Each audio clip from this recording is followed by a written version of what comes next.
नवऱ्याला डोळ्यांनी दिसत नाही। पत्नी कामावरती निघून गेल्यावर त्याच्याबरोबर दुर्दैवी घटना घडली। ही सर्व घटना बीड जिल्ह्यातील माजलगाव तालुक्यातील आलापूर येथे घडली आहे।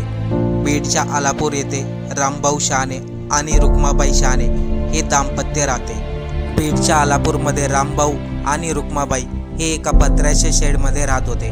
आज सकाळी रुक्माबाई शेतामधील कापूस वेचण्यासाठी कामावरती निघून गेल्या, तर डोळ्यांनी दिसत नसलेले रामभाऊ घरात झोपूनच होते।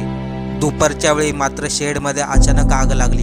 ही आग काही मिनिटातच पूर्ण शेडमध्ये पसरली। रामभाऊ शहाणे यांना डोळ्यांनी दिसत नसल्यामुळे त्यांना आगीतून बाहेर पडता आले नाही। गावकऱ्यांना घराला आग लागल्याची माहिती मिळताच गावकऱ्यांनी घटनास्थळी धाव घेऊन आग विझवण्याचा प्रयत्न केला, परंतु डोळ्यांनी दिसत नसल्यामुळे रामभाऊ यांना आगीतून बाहेर पडताच आले नाही आणि त्या आगीमध्ये त्यांचा होरपळून मृत्यू झाला।